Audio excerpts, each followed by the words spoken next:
Hi, I'm David with EV World News. We're talking about electric vehicles, green energy, and the stock markets. Today, I'm proud to say I have engineer Mike Herzog with me. How's it going, Mike?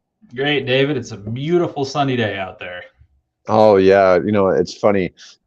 Sometimes it seems like we're heading into summer, and sometimes it's like, oh, I guess it was just, faking us out. It But was chilly. It was chilly this morning. You could still feel spring in there, but yeah, it's it's a challenge sometimes figuring out what to wear.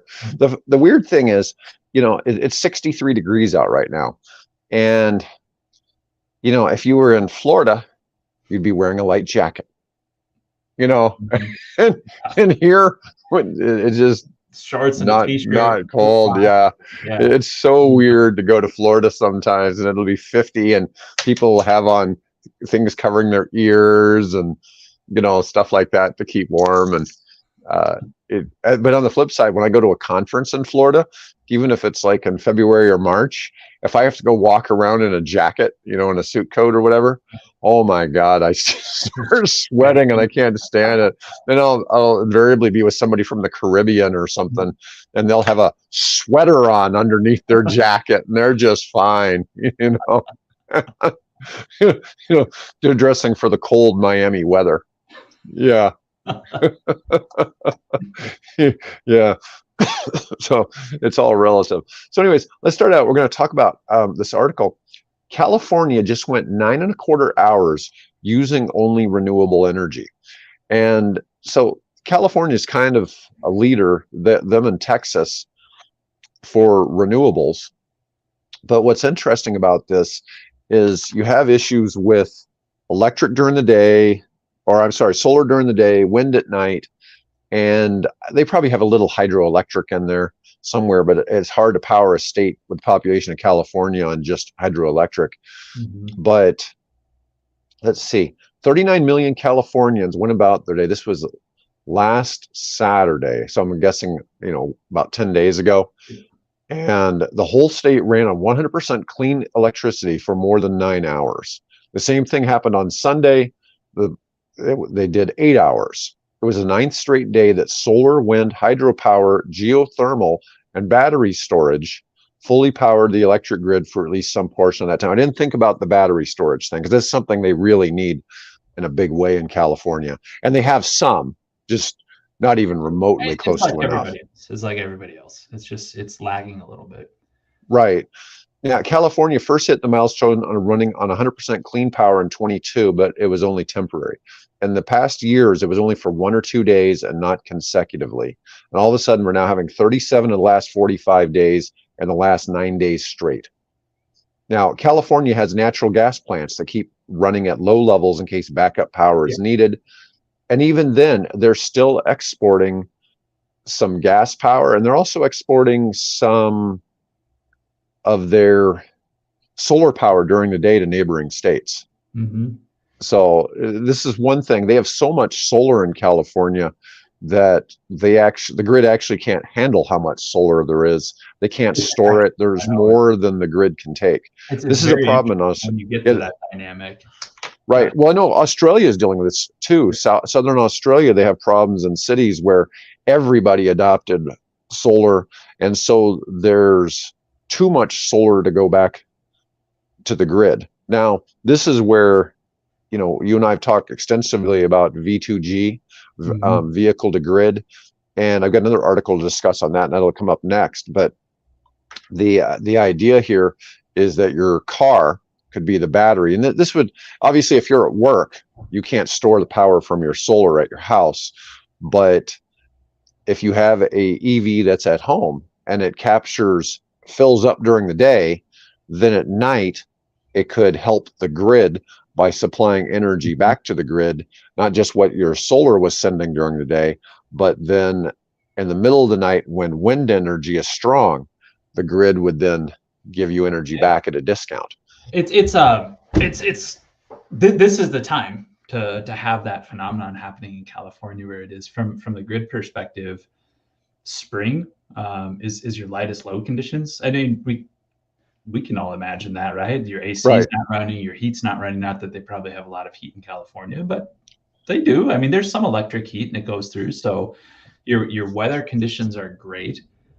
from keeping your demand low. And also the fact that this happened over the weekend corresponds to grid lows as well. And I mean, that's just human behavior. People aren't in offices necessarily. You're not at full capacity in these places. It kind of fills in. So this is when you start to expect to see those phenomena starting to happen. And the fact that they're showing up in this space is just a testament to the high penetration levels they have. It's been years and years and years. I can go back to my head to the early 90s, when you start to see all this California, man, they're putting up solar and wind, and it's a product of getting on the adoption curve that early and starting to hit even for a populous state like California. So according to this article, California has 47 gigawatts of solar installed. Both on rooftops and in sprawling utility scale solar farms. Rooftop solar helps reduce demand since homeowners can use that power directly. On sunny April days when it usually isn't hot enough to need air conditioning, renewables on the grid can produce more electricity than Californians need. Too much solar can be a problem. They make so much in the middle of the day it can't be used. Producers lose money, and some of the environmental benefit is lost. And this is one of the reasons why they need more battery storage. California is now home to the world's largest lithium-ion battery storage system for the grid, with more projects opening soon. Last Sunday, the state stored a record amount of power. So that's a pretty interesting deal. We talked about Hawaii a little while back, how Hawaii got rid of its last coal plant because they have enough battery storage. It's a Tesla facility. Tesla is powering Hawaii with they're not supplying the solar, but they're supplying the storage and then providing that. And a lot of people only think of Tesla as a car company, but they're in so many more things related to the green space. There's probably not a greener company, by much out there. You know what I mean? With what they're doing. It's amazing. It's amazing to see. I can say from the, a grid perspective, we always look at the bookends of this stuff and we say, what's it look like on the hottest, sunniest, most air conditioning day around? Then we also look at what are your low demand periods, because California's seen it. You mentioned Australia's seen it. I did a lot of study work in the Northeast, New England area, and they're going gangbusters for solar in a space like that. And we're seeing that phenomenon where there's no load and it is a bright, sunny April day, and it pushes back in more volume than your demand. And it actually, it creates a worse condition, a more limiting factor on your system than if you just left the load around. And it's the dynamics of that space of, if you're an electricity provider, you have to cover every second of the year and look at it and how does that fit? And you get these weird little pop-ups like that and go, oh crud, that's a problem in the exact opposite direction of where we were before. And how do you handle that? And it's the answer: storage or limit it. I mean, you can cut them off. You can always get stuff back, but then your economics get killed when you look at those options. But it's fun to see this stuff out there, that all these things we've been trying to plan and engineer and talk about for years, like, oh yeah, it's happening. Like it's starting to happen out there in the field. Well, one of the pieces I want to discuss is this: grid operators want to add new transmission lines to make it easier to send more renewable energy to other states. That sounds like quite a challenge. Yep. That's the biggest limiting factor in the renewable space right now, especially at grid scale. Couple of factors. One, where there's cheap available land, there isn't people. So, when we're in Nebraska, you look at where we have space for wind and solar, it's Western Nebraska, and it's not highly populated. So how do we get that back to Omaha? How do you get wind farms in Iowa to send their power to Chicago and places where these are? And it just, you need conduits, you need roads, you need interstate. In this case, in the electric world, that's transmission. And it is the king of NIMBY, the not in my backyard, that you don't want to see out there, because it's beautiful open vistas, cross country, this and that, and don't want that thing sitting there. Like, I've got $1 million view. Like, now you're going to build a big, ugly metal transmission line across it. How do you relegate those? It's difficult. I hadn't even thought about transmission lines. I thought you were talking about the wind turbines. Oh yeah, no, not even that. Yeah, those are, people make money off of those. That's the other green, where people get a lot of revenue for renting that space. But the transmission line, no, you get easement, and it's over, and there it sits, and you live with it. Oh God. I think about how windy it is in Wyoming. I think Wyoming's probably windier than Nebraska and windier than Iowa. But once again, you're in a state that's not close to anything. Yep. You could export electricity down to Colorado, I suppose. You're just not close to anything. You're sitting there between Salt Lake City and Nebraska. There's nothing in western Nebraska. And you could go down to Denver, for supplying power, or you could, like I said, you could send it to Salt Lake City, but they're still, those aren't necessarily close. Those are hundreds of miles. They are, and when you talk about that, you hit all of these natural boundaries. Like, the reason the United States has at least 2 grids, Texas, I don't know what they're thinking with the third, they're Texas, but I always point out to people, well, what's between the Western interconnect and the Eastern interconnect? It's the Rocky Mountains. Like, you can't build transmission lines over the Rocky Mountains. There's just this natural dividing line. So you kind of, especially like a Wyoming, or if you've ever been into Eastern Colorado, wide open spaces. There is nothing there before you start hitting the mountains. But you can't go west. You can't go past the Rocky Mountains with that. All of it has to go back east, and then you just inserted, an extra 300, 400 miles before you hit anything. It's just right. It's the challenge we're faced with. Anyways, we'll move on to the next topic, but the next topic is back to bidirectional. So bidirectional EV charging may give automakers a financial boost. And I wasn't really thinking about this. So we were talking a little bit before the show about how if you're an EV owner, the idea is, most people don't really realize this is going to be a reality. You're going to be able to get paid for having energy in your vehicle that you sell to the grid during peak times, and they're going to sell you cheaper energy to refill your car during off times. Now, if you have solar, then you get an extra bonus. You're able to sell your solar power essentially for more money under this system. But apparently, the automakers want a piece of this too. So this is something that's kind of new to me. So when GM announced it would roll out bidirectional charging in its Ultium platform EVs by 26, the Nissan Leaf has it, Ford F-150 Lightning has this, and this is both vehicle to home, vehicle to load, and vehicle to grid. So the idea is that if you have bidirectional charging in your home, then you can use the car to power your house. What we're talking about here is using your vehicle to charge to power everybody else's houses.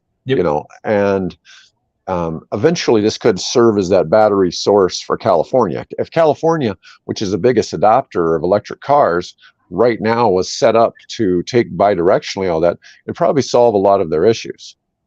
It's one of the things we've studied in the EV space, and like, it's a double-edged sword. Like, today, the risk we run with EVs as a load draw on the grid is, it's human behavior. You come home, you plug your car in at 5 o'clock.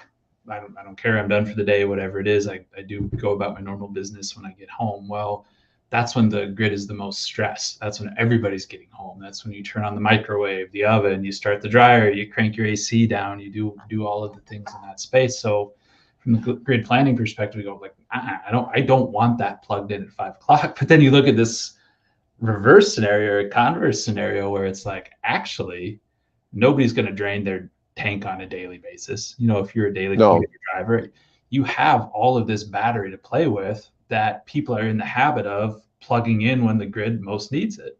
And we've looked at those products and said, well, how can we do this? Like, okay, you've got 60% of your tank capacity left. Like, I can draw, as me being the utility, I can draw that down to 30% and still tell you, like, I guarantee you will have a charged battery in the morning. Like, I need it for these 2 hours. I can charge it at 2 o'clock in the morning, when the grid is not stressed anymore and do that, I will let you charge it for free. I don't care because I needed it for these 2 hours and drew off of it. I can provide a real incentive to those owners and what that looks like. So have you seen the new Chevy Silverado EV and its specs? Mm-mm, mm-mm. So it's a $95,000 electric truck. Wow. Okay. So I kind of applaud GM for part of this. So one of the key features is it's bi-directional, and GM claims it can power your house for 21 straight days. 21 days. This is why I was asking if you looked at the specs of the truck. It has the same battery that the Hummer has. It's got the 205 kilowatt hour battery. It's like, holy crap. That battery is probably 20 times $1,500, $30,000 for GM to buy. Yeah. Just GM's cost on the battery is about $150 a kilowatt hour for the battery. And you look at things like that, and it's the whole package of how do you modernize the grid, how do you put EVs in there, because an added feature to that 21 days as well, if you get an electrician to come in and separate your panels a little bit and say, what are my critical loads? All right, I need my freezer, I need my fridge, I need a couple of lights, all these other things. All of a sudden that stretches even further and further and further. It's like, I keep my food cold. I don't want it to spoil. I want to be comfortable in my home, and I need my internet router to work. all of the critical things, and all of a sudden that time frame gets really extended as well. That's a monster, though. Right, it is. Oh, actually, I just looked it up. They've dropped to $130 a kilowatt hour now. So they've come down a little bit. Like we keep talking about, they're having every 2 to 3 years. Yeah. But still, that's a big battery. I saw somebody with a Hummer EV here in Omaha, and just looking at that thing, it's like, man, you got a big battery. That is a seriously big battery. I mean, there are some EVs out there that have 10 or 20 kilowatt hour batteries, and they've got 200. 200. Yeah. And those are big vehicles. But it is pretty amazing to think about that concept, because with vehicle to grid, in theory, that Silverado or Hummer owner could provide a lot of electricity when V2G becomes a reality. And that 100%. Nebraska probably won't happen for 10 years. No, we're in a different position. I mean, it's just different around here. But still, like, that's I always use kind of a rule of thumb or reference, like a Walmart. Walmart's about a megawatt of power in the summer. Mm-hmm. Their freezer's running, their AC. So you get 5 of those things plugged in there, 5 times 200. I mean, there's your power is a Walmart. Yeah, you could power Walmart with a handful of these trucks. It's funny to think about, isn't it? Yeah. Anyways, I thought that was pretty good. The article, as usual, was kind of a nothing burger, because it doesn't actually talk about how the car companies might actually make money off of this, even though it led with that in the title. But it doesn't actually discuss it in the article. So the gist of the article is car companies would like to make money. The car companies would like something, and we get something. Right. Yeah, but it's really supposed to be the benefit for the car owner. But this will be something in the future, and it may be just a few $100 a year. It might be $1,000 a year you might be able to make off your car. I would have estimated it's probably going to be more like $300 to $500 a year. If you have depends on value to the utility for that capacity and energy and everything like that. And like you and I were talking about a little bit beforehand, your hope is, well, you don't want this to happen, but the events that happened in Texas a few years ago, where you have a polar vortex and a huge cost premium on power and real-time power, and the need for it, and pushing it in there, where, boy, you hit one of those time periods right, and you have the capacity and availability. That's thousands and thousands of dollars you could potentially make off of an event like that. But like I said, you don't want to see that happen, but that's the true value of these, for that once every couple of years events, where I need this for a handful of hours to ride me through so I don't black people out. Yeah, we're going to pay for that as a utility. I've seen theories discussing about using this with like electric school buses and some other stuff because those will have anywhere from 300 to 500 kilowatt hour Mhm. batteries, and if you had a whole fleet of Yeah, it's a power those, plant. Yeah. it could do it. And that is just, you know what? We'll segue into that for our next topic too. But how those batteries could power so much of the grid. And so we're going to go right on into our next topic, which is Amazon's become the largest EV or private EV charging operator in the United States. And they have 17,000 private chargers at 120 warehouses. That is what, 10? That's it's about 140 chargers per warehouse.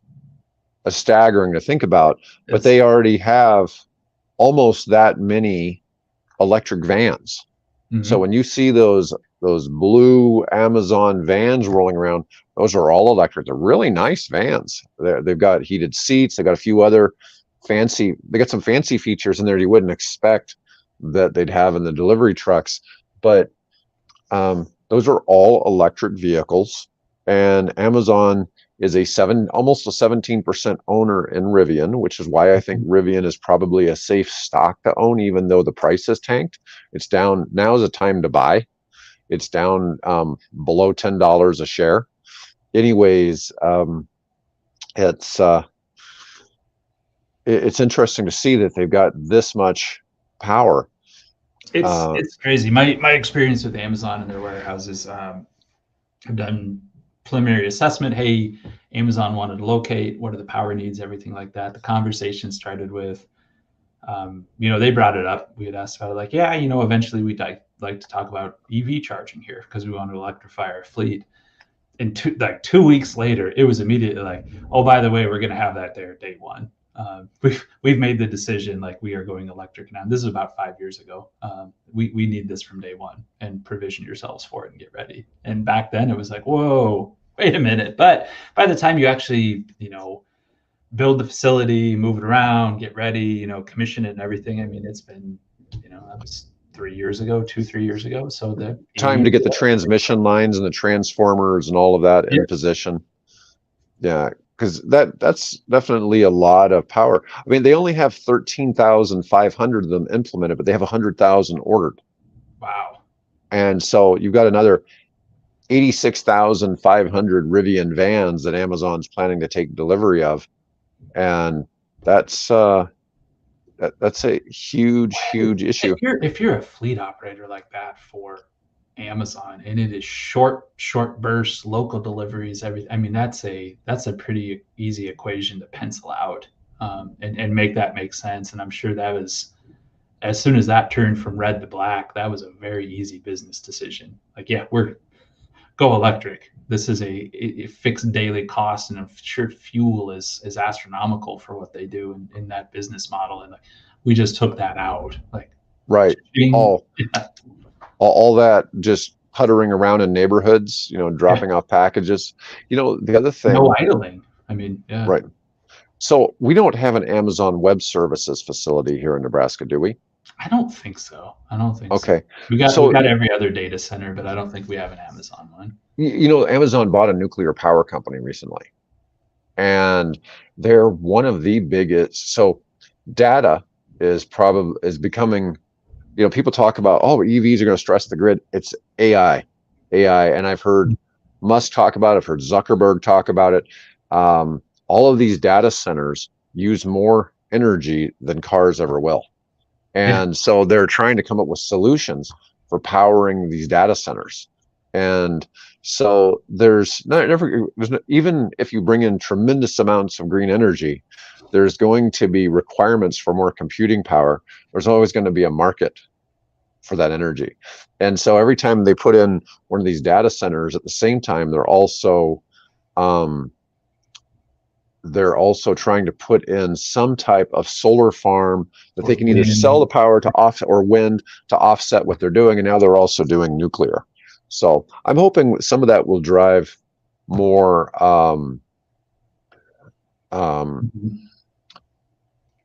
investment into nuclear, because there's talk about making little micro reactors, other things. I know we've discussed before why the nuclear power plant in Nebraska, which is the smallest one in the country, right? Was the smallest one. Was the smallest in the country, why it closed down. And it's simply renewables are actually cheaper to produce than nuclear. Yeah. And everybody always thinks that nuclear is basically unlimited energy, but there's still costs to producing that. And it's such a high overhead because of all the safety you have to put into it. And you can buy a piece of equipment, you can buy a widget that goes into a normal power plant. But if you have to put it in a nuclear power plant, it goes through so much more testing and gets a certified stamp. And I mean, it doubles and triples the cost of those items. Just to put them in that. Rightfully so, right? I want safe operation of our nuclear plants, but it's on the same hand, it just kills the competitiveness out of it. Who cares about the safety of that nuclear power plant in Nebraska? Nobody lives there anyways. I've watched The Simpsons for years, right? I've seen Homer Simpson and his nuclear power safety. No, that's not the case. I mean, they're very, very to a fault, stringent, and go through it, and you have a backup to the backup to the backup, and that's one of the main reasons we haven't had issues with nuclear plants, because of that attention paid to it. My dad used to be what was called a nuclear firefighter. He was trained on how to extract nuclear bombs from damaged aircraft. He's twice pulled three times he pulled nuclear weapons out of aircraft that were on fire. Yeah. Yeah. Wow. It's kind of like that thing with the bomb squad. The great thing about being on the bomb squad, I've heard a guy say, there's no stress in being on the bomb squad. I go, either it works or you don't know. You're just gone. But it's really frightening to think about that. Yeah. There were all these plane crashes, and never did one accidentally go off. Yeah. Apparently a fire just isn't enough to set one off, but they would extract them. But that's one of the dangers. But that was a good article though about Amazon. So my next one is something interesting, because people have been talking a lot about how Tesla needs to release this Model 2 or a sub $25,000 EV to bring EVs to the masses. Well, I think they may be getting beaten to the punch. This next article is about Kia. Now, Kia, people don't look at Kia the same way they look at Tesla. Tesla is considered to be a premium brand. Kia used to be kind of a joke, He's been in the United States for like a cheap car. I mean, it was 25 years. Yeah. I mean, it's what it was. Yeah. Yeah, but if you also remember Datsun and some other brands, it always just seemed like just cheap foreign brands. Yeah. But Kia and Hyundai cars now look really good. They do a really good job of making their EVs look really sharp. And it's not the approach that some car makers have said. It's like, how dorky can we make you look for driving an EV? Okay. And I really feel that was the approach a lot of automakers took when they first put these on the road. And so here is the secretive Kia EV camouflage, so people can't take good pictures of it driving around. Tesla does this too, where they'll put things on it so it's not easy to really tell what you're looking at. Or Tesla will put actually paint camouflage on some of them, to make it look different. Yeah. But Kia, no official price has been set for the Kia EV2, but it could be about $15,000. And that would be really inexpensive, because Kia would be selling these in the United States. And now here's something they're mentioning. The BYD Seagull is $11,500, but as we know, well, it's gone down. It's under $10,000 now, because China has devalued their whatever, the yuan or won or whatever. I'm really happy too. So people are now watching our channels enough that they're commenting every time I mispronounce or use the wrong grammar.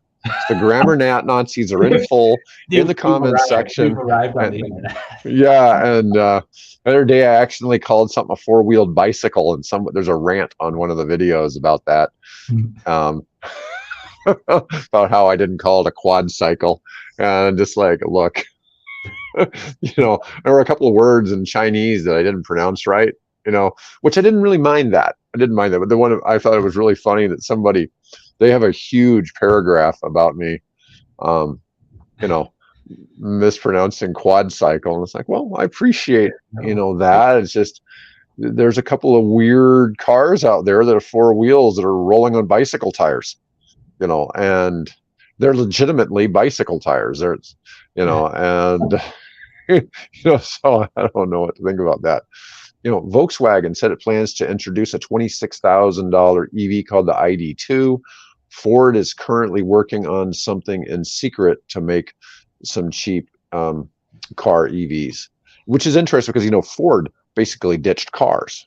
It's trucks, and just SUVs. Trucks and SUVs, and so anyways, they ditched everything but the Ford Mustang, and then they've got the Mustang Mach-E, which it really is more like the Ford Explorer, and the size of it, yeah, but it's just interesting to see. It's I don't.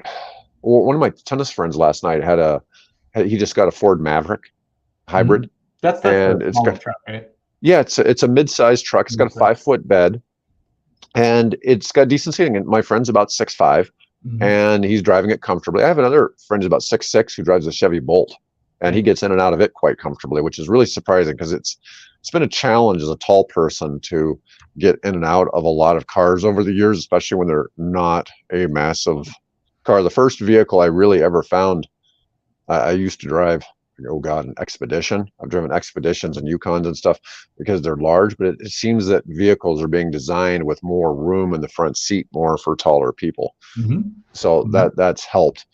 But I've certainly gotten in some cars where my head is wedged, with seat all the way back, and my head's wedged into the roof, and that's just not enjoyable to drive. I've certainly had some cars I really, really wanted, and I remember one time how bad I really wanted a convertible Vet, and then I went to test drive one, couldn't even climb in the damn thing. I just can't. I don't fit. I don't go down that low. Yeah. It was one of those cars where my head was wedged into the ceiling, and it's like, nope. I ended up getting a Mitsubishi instead. I don't fit. But anyways, this is interesting to see this drive to get these cars in under $25,000. But if Kia comes in with a $15,000 one, that'll be a real big hit. We've talked about the VinFast VF3 coming, which is going to be about $20,000. That looks like the Suzuki Samurai, and I think they look really cool. I think they look cool. I think I like Kia in this space just because they have built up credibility over years. They are a recognized brand. Just within the past few years, they've turned their image around so much with some of the vehicles they're putting out and putting up in this space that I don't think it's going to be a $15,000 Kia, but even 20s, low 20s, I could see that taking off. I could see that blowing up, and just, this is the car that people want. This is the answer. Finally, the answer to EVs. It's cheap. It's reliable. It's got enough bells and whistles to make it interesting. It's small. It fits. It's easy to park. It's, all of these things for right. a city commuter car that you want. It might check off all those boxes. Well, we're definitely going to see them. We're definitely going to see them. And, people talk about, we don't want EVs. Nobody wants whatever. But what's happening is the price is coming down, and the manufacturers are being able to start making them on par with gas cars now. Yeah. And mostly the reason is because the price of batteries keeps coming down. And some of the companies that do better in this space are ones that manufacture their own batteries. Yeah. Okay, so that definitely, by cutting out that, segment of the market, it helps them out. But, the cheapest, the Nissan Versa. Yeah. Oh, so I was going to say, just what is that perspective? Man on the street type questioning, do you pay a premium for an electric vehicle? And what is it? Because that's been the mindset for such long. I don't want an EV. Why do I want to pay more for something that I'm less comfortable with? And I don't understand. Is the market going to develop? How's the charging going to work? Everything, like, why would I pay more for that? But now this entire shifting is like, you don't pay more for it. Like it's on par. It's on par with the regular combustion engine vehicle anymore. And if that mindset needs to start changing and how that kind of fits in this bigger picture, which people, no, they're not. You're not paying a premium anymore for an electric vehicle. It's a vehicle. Well, what's funny about that is if an electric vehicles have averaged in the United States $15,000 more than a regular car. The problem is you're also comparing high-end cars. You're comparing Mercedes, Audi, Tesla, and all that to, Toyota, Volkswagen, Kia, stuff like that. And now the Kia EVs are more expensive than their gas EVs. But if you figure, let's just say you're going to save $2,000 to $3,000 a year on fuel by driving the EV. If the car's $6,000 more, you break even in 2 years, right? Or 3 years. But you might not be considering keeping that car for 10 years, right? But you might. Then again, it depends on what stage you are in your life and where your kids are. Maybe it's like, oh, well, in 8 years, my kids will be old enough to drive. So maybe I keep it for 8 years and then they drive it for a few years. So, and then they have a car that doesn't cost anything to operate. Yeah. You've got a paid off car that doesn't cost much to operate. They don't really break down. It's not to say that they can't. It's just that there's not just not a whole lot of moving parts the same way as there are in a car. And people always talk about, oh, the battery. Well, in 10 years, those batteries are probably going to be just a few $1,000s. Yeah. And that's a whole lot cheaper than buying another car. Yeah. So, I hear this all the time. Oh, the batteries are, total out the car every time. It's like, no, that's not the case anymore. I don't think so. And especially as you start to enter into these vehicles now, like when it's time to actually do it, it's not going to be the case in 5, 7, 10 years at all. No, and people are comparing where battery prices were a few years ago. Now, we talked about this. There was a Hyundai dealership in Canada that wanted to charge somebody $60,000 to replace a Hyundai battery. So they ended up, the insurance company totaled the car out. But that was a one-off case. And now currently Tesla is replacing batteries for $12,000. Wow. That's a big difference between 12,000 and 60,000. GM wanted almost $30,000 to replace batteries and some bolts that had problems. And, I can understand why people wouldn't, replace that. I've even seen some things where some engineers jerry-rigged up their own replacement batteries, or where they went and they got the fuel cells maybe used out of another vehicle and did it themselves and showed how they saved all this money because Chevy wanted so much to do the job. And it's funny because I see all these things about how EVs are junk and all this, like, well, no, they don't have the same problems. Now what's funny is in car repair statistics, they count all of the software updates that they do for EVs by software rather than somebody having to touch them.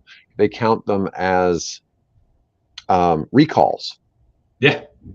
And so you'll show that Tesla has the most incidents of repairs being needed in the first couple of years of all cars, and it's because on average they'll get like 3 or 4 updates each year, and other cars aren't being recalled that much. And so it makes the Teslas look really terrible. And the argument Tesla wants is for the standard of how they determine what's a recall to be changed. Like a human needs to actually have to touch it. I just did this last week. My EV had a known recall, and it was something like the backup camera didn't come on immediately. In some cases, I've never noticed that, but they use it as an opportunity to. It was like a complete software update. Now it was there for like a week because they said, imagine like the worst case with your computer and you have to sit there and babysit it and like install the next package. And if it didn't install correctly, you have to call Audi home headquarters and get them to open up a ticket. It sounded like a pain, but it was free. It was a recall. So it was like, no, just bring it in. We'll do this. We're going to update everything. And I had a couple of quirky things I wasn't happy with the software. Like, wow, my Bluetooth doesn't connect all the time. It's like, oh, it fixes all that. Like this is a big software package, and because we were able to categorize it as a recall, it's free. Like we'll just do it and upgrade it for you as you go in. So yeah, I can completely see that, because I do get those letters and emails. There is an active recall on your vehicle because of this. And so, was that a big deal? Like, no, like it's. So did you actually have to go to the dealer then? Yeah, I actually had to go into the dealer, and they ran it all. I almost wanted to say, like, I mean, can I just do this at home? If it's a software upgrade, just plug in an Ethernet cable and you download it. And if there's a problem, then I'll bring it in. But that would be funny if your car had an Ethernet port on the outside. It probably does somewhere. Somewhere, like just run it overnight. Do you want to update your iOS on your phone or your Android? Yeah, right. Is it plugged in? Run it overnight. I don't care. Fix it in the morning. Oh, that's pretty comical. So while we were talking about why EVs are more expensive, I'm going to go right into the article about Porsche. So there's an article about why is the Porsche Macan more expensive. So the gas Macan is about $65,000, but you can't get an EV one for less than $80,000. It's $15,000 more. And I realize not everybody's looking to rush out and buy a Porsche, but this is interesting from the perspective of, so the regular gas Porsche is about $64,895, and the electric is $80,450. So it's a $16,000 price jump. It's effectively a 25% price increase. But forgetting that, you get air suspension, you get 20-inch wheels, which were a $3,000 upgrade. That's crazy. If you went to a tire shop, you'd probably be doing that for about half that. It's probably true of all these. Seats, centers, and leather. Cool. Well, whatever that is, an extra $1,750. A heated steering wheel for $280. You definitely want that. But the panoramic roof, $1,670. Driver memory package, $1,130. Standard in Porsche, but you would think. I guess not. Yeah, lane change assist, $690. It's another one. I would. Gosh, you would think these would be standard in a Porsche. It's hard to believe that Porsche that would not be standard. Yeah, you would think these last 3 items for sure, or 4 items would be standard on all of them. You wouldn't think that would be different, but it's more like a GT version. You're getting quite a bit more, but it's like it's going from a 261 horsepower with 295 foot-pounds of torque for the gas to 392. That's a 50% increase. Wow. 402 if you're using launch control, and 400. Yeah, yeah, yeah. The base ICE car gets 6 seconds 0 to 60. And the electric does 4.9. That's always what's important. And then they have a Macan turbo, which of course there's not really a turbo in electric cars, but they're still using that term. And turbo to begin with.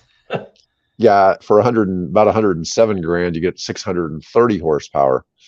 And it doesn't tell us what the 0 to 60 time, but I'm sure it's quite a bit better with that extra 200 or 160 horsepower.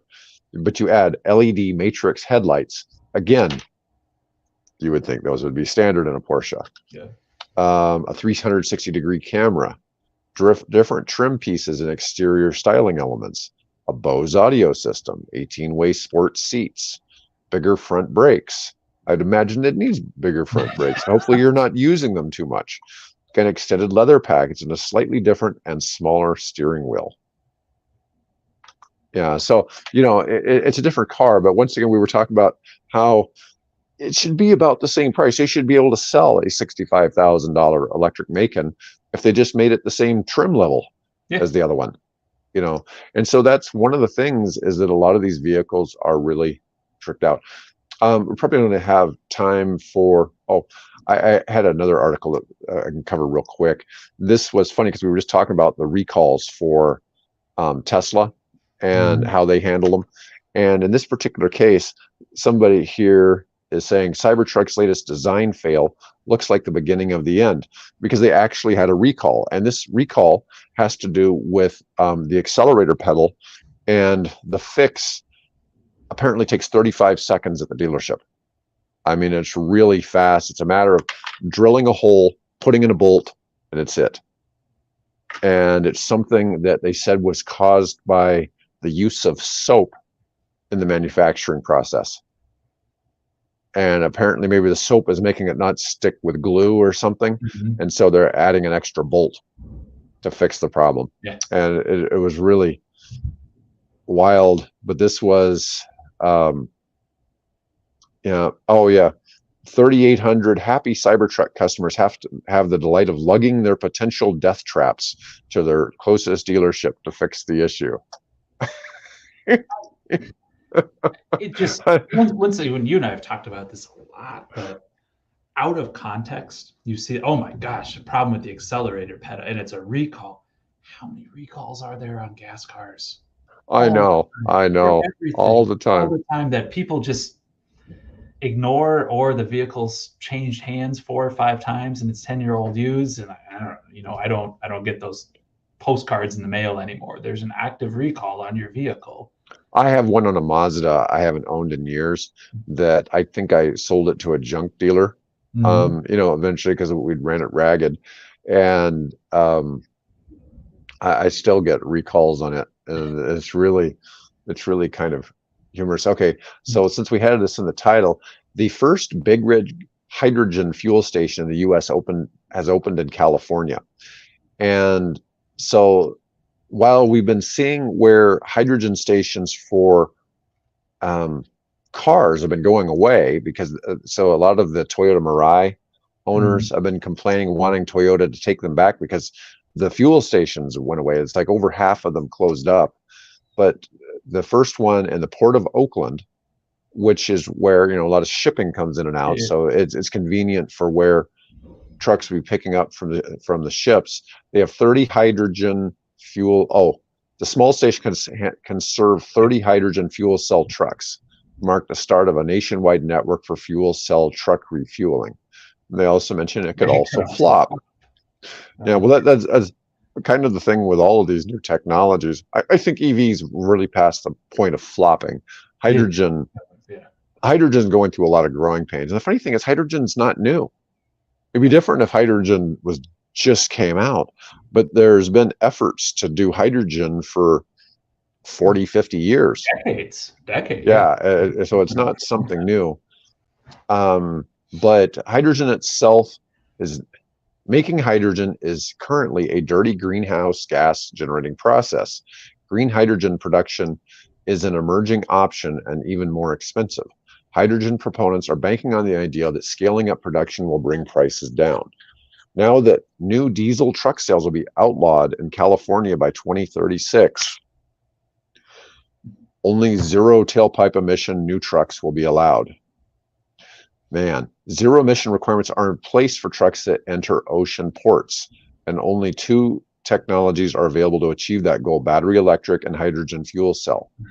We believe a good portion of those will be hydrogen vehicles. I've told you before that I consulted for a company that's got a device that basically would make a diesel truck a plug-in hybrid, and it would more than double the range or the fuel economy of a diesel truck towing a trailer, which, what do they get, like 6 to 7 miles per gallon or something like that. But doubling that would be a huge reduction in expenses. It would also have the vehicle emissions, solves a lot of problems. And, I think there's other solutions there. I'm just not convinced that this is the only solution. You know how I am. I'm very against these mandates. I think the free market economy should decide where it's going to be. If we don't want to drive gas cars, that should be our choice, right? But we already see, you and I and Bill, we all know well enough that EVs are plummeting in price, and it's eventually going to be the point where you're going to pay a premium to drive a gas car, not because EVs are being supplemented by the government. It's because it just costs more money to make a gas car. and so that's going to be a big big part of it. And we've already seen, people talk about the charging station issue. We already know there's 5-minute chargers out there. There's only one in the United States. It's got to become the norm. When will it become the norm? Probably 10 years from now. Yeah, it takes time. I mean, it takes time. It's not going to happen anytime soon. But anyways, on durable goods like vehicles. I mean, you don't replace that every couple of years. I mean, there's a much longer life cycle on those that just takes time to get there. Yeah. Oh, interesting. Hydrogen produced today requires methane, which is a fossil fuel and a strong greenhouse gas contributor. The industry is working on production alternatives, including carbon capture and storage from the burning of methane or quitting methane to make green hydrogen using an electrolyzer to split water's hydrogen and oxygen. Both alternatives are prohibitively expensive. Interesting. Because a lot of times you'll hear about that like, well, it's dirty to make it because it's powered by the electric grid, which is powered by coal and natural gas and all of those. But I didn't know for this hydrogen, like it's actually a component in there. Like, it requires this gas to come in and be consumed to go through there. I always thought they'd use electrolysis, which, you're splitting a water atom or a molecule into its atomic parts. So I've had some discussions with people recently about a fertilizer called urea. And urea allows you to put nitrogen in the soil, which makes your crops grow faster. Mm-hmm. Well, a big part of the production and the use of oil in the world is in the production of urea for fertilizer. But it's part of the process of making the fertilizer. It's not actually a true component, but something is extracted from the fuel, I believe, that contributes to putting the nitrogen into it so that it comes. I'm not sure of the whole process, but a very large percentage of world oil production actually goes into the production of fertilizer used to make food. And so regardless, if everybody in their cars went 100% electric tomorrow, you'd still be using 75% of the fuel that's being used right now from fossil fuels would still be getting used for something. But that would be, whether it be commercial trucks, commercial planes, ships, making of roads, making food products. It's really amazing how much petroleum it's used. Petroleum's used for. Yeah, it's really interesting to kind of see. And even with how much EVs are being made, the usage of fossil fuels annually goes up about 5%, even with the expansion of EVs by far more than that, as a percentage rate each year. So it's kind of funny to see. It's like, well, some of it is interesting. Oh, here's something. So they say a diesel truck is about 120,000, but a full battery electric or a hydrogen fuel cell can cost 3 times that. And but buying the trucks can qualify for state and federal subsidies to make up for most of the upfront cost. That's a huge change. I do know that subsidies on some equipment and vans can run anywhere from 20 to 40% for subsidies on some commercial EV stuff. Anyways, we've had a pretty long show today. And listeners of good topics today for sure. Oh yeah, it was. Well, it's not always easy, and I had more, but we ran over time by far. Anyways, folks that are watching, we appreciate y'all chiming in. We'll be back tomorrow with Bill, and on Friday with Adib for our stock show. And anyways, thanks for chiming in, and y'all have